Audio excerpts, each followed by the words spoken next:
अस्सलाम वालेकुम वरहमतुल्लाहि वबरकातुहू।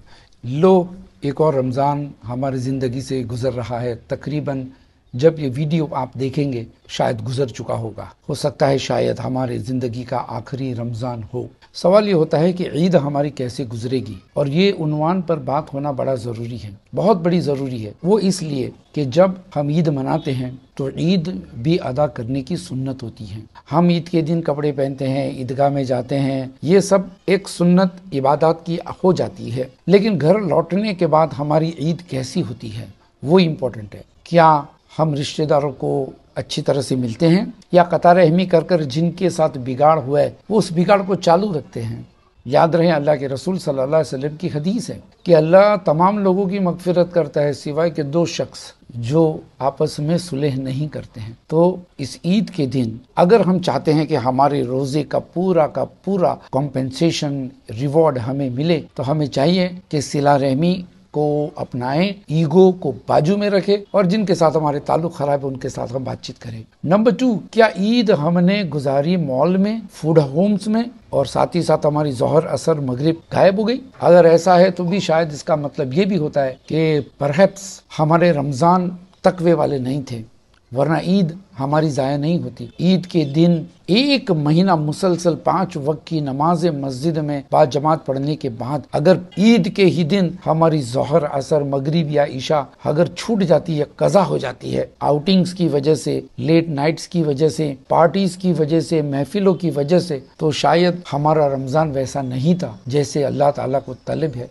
रमजान कैसा होना चाहिए? ईद में अगर आपने बहुत ही ज्यादा फिजूल खर्ची की है, पैसे उड़ाए हैं जहाँ पे मना है, हमारे बहुत सारे मुसलमान भाई इस ईद के दिन इंतजार करते हैं फलाने खान की फिल्मों का। खास करके हमारे उत्तर प्रदेश, हमारे पटना बिहार और दिल्ली के मुसलमान इस फिल्म को और ईद के दिन थिएटरों में जाना, अफसोस की बात है, शायद ईदगाह से ज्यादा लुत्फ हासिल करते हैं। ईदगाह में जाते हैं इसलिए कि हमारी तौबा कबूल हो जाए। ईद की नमाज पढ़ के हम अल्लाह का शुक्रिया अदा करते हैं कि अल्लाह ने हमें ईद नसीब की। उसके बाद हम अगर थिएटर में घुस गए 500 रुपए की टिकटें खरीद कर कि चलो भाई हमारे मुसलमान भाई की फिल्म है, तो हमने शायद हमारी ईद के साथ नाइंसाफी की। क्या हम अपनी ईद के साथ नाइंसाफी करते हैं, या हम ईद का एहतराम करते हैं, एहतमाम करते हैं, ईद का जो मकाम है उस मकाम को बरकरार रखते हैं? ये फैसला करेगा कि ईद हमारी कैसी गुजरी। अब एक और चीज को आप तवज्जो से देखें कि ईद के दिन हम खुशियां तो हासिल करते हैं, हमारे घर में आइटम्स बनती है, भटियारे लोग बड़े बिजी रहते हैं क्योंकि हमारी बहनों को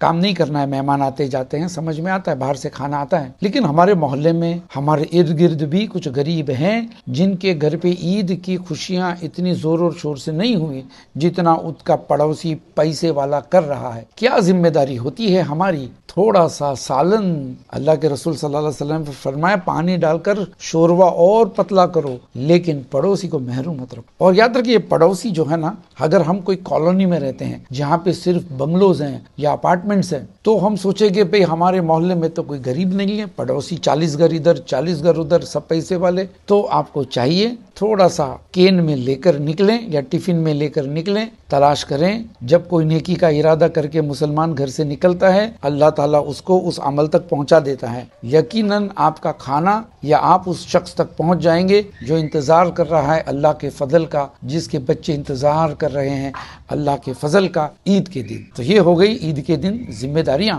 हम सुन्नत अदा कर लेते हैं, इत्र लगाते हैं, खुशबू लगाते हैं, ईदगाह में जाते हैं, औरतों को भी ले जाते हैं, लेकिन बाकी का दिन जो है ईद का, शायद ईद के उसूल के खिलाफ गुजरता है। ईद सिर्फ 1 घंटे की नहीं है कि हम ईदगाह में जाके कौन सी सुन्नत अदा करते हैं। ईद है 24 आवर्स की, 24 आवर्स की ईद रहेगी। तो कोशिश करें कि ईद का हक पूरा अदा करें। और एक और चीज मैं आपसे कह दूं जो हमेशा मैं फेसबुक पे लिखते रहता हूँ, कहते रहता हूँ, लेकिन लोग भूल जाते हैं। ईद के दूसरे दिन आप बासी ईद कहते हैं। ये बासी ईद क्या होती है भाई? बासी खाना होता है जो उतर जाता है, बू आती है, उसको बासी कहते हैं। ईद बासी नहीं होती है, ईद 1 दिन की है, दैट्स इट। ईद 1 दिन की है। उसके बाद आप ये ना कहें बासी ईद, त्रासी ईद, बल्कि आप कहें ईद के दूसरे दिन या ईद के तीसरे दिन। ईद का एहतराम और एहतमाम और ईद की इज्जत, ईद के बारे में हम क्या डिस्कस करते हैं उसमें भी टपकना चाहिए, उसमें भी उसकी झलक आनी चाहिए। सही कि नहीं? Very good. तो ईद के साथ साथ एक और चीज, शव्वाल के रोजे भी आ रहे हैं और जरूरी नहीं कि ईद के दूसरे ही दिन आप रोजे रख लें, पूरे महीने में आप कभी भी रख सकते हो शव्वाल के रोजे। लेकिन शव्वाल के रोजे खत्म होने के बाद ईद नहीं है, जिसको लोग ससा ईद से मशहूर करते हैं इंडिया और पाकिस्तान में। ससा ईद नहीं है। 6 दिन आपने शव्वाल के रोजे रख लिए, अल्हम्दुलिल्लाह, अल्लाह का शुक्र अदा करें, ढेर सारा सवाब है। लेकिन फिर अगर आपने ससा ईद मनाई तो शायद आपने बिदात की। 6 रोजे रख लें, हो गया, अल्हम्दुलिल्लाह। तो इस तरह से आपको अपनी ईद गुजारनी है, शव्वाल गुजारना है। और मस्जिदों को अल्लाह हाफिज मत कहिएगा, मस्जिदों में जाते रहिए। 30 दिन अगर अल्लाह ने आपको तौफीक दी मस्जिदों में जाकर नमाज पढ़ने की, तो मस्जिद आपका इंतजार करती है।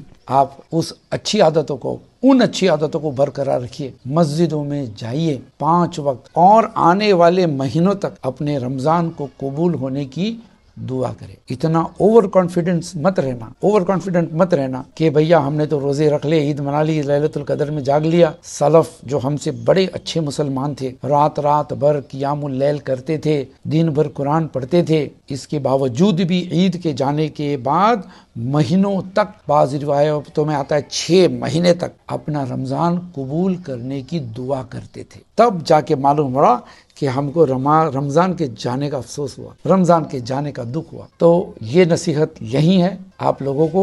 तक़ब्बलल्लाहु मिन्ना व मिनकुम। ईद की ढेर सारी खुशियाँ, तकवे वाले शव्वाल और बाकी के महीने आपको नसीब हो। अल्लाह मेरा और आपके रोजे, इबादत, सदके, ज़कात सारी चीज़ें कबूल करे। अल्लाह हमारे आपस में मोहब्बत कायम रखे। जो मुसलमान परेशान है, अल्लाह उनकी परेशानियाँ दूर कर दे। फ़लस्तीन के मुसलमान, हिंदुस्तान और सगीर बर्रे सगीर के दुनिया में जहाँ भी कोई मुसलमान परेशान है, अल्लाह उसकी परेशानी दूर कर दे। इस दुआ के साथ हम मिलेंगे अगली वीडियो में सेल्स ट्रेनिंग और बिजनेस के मुतालिक बातें लेकर। अस्सलाम वालेकुम।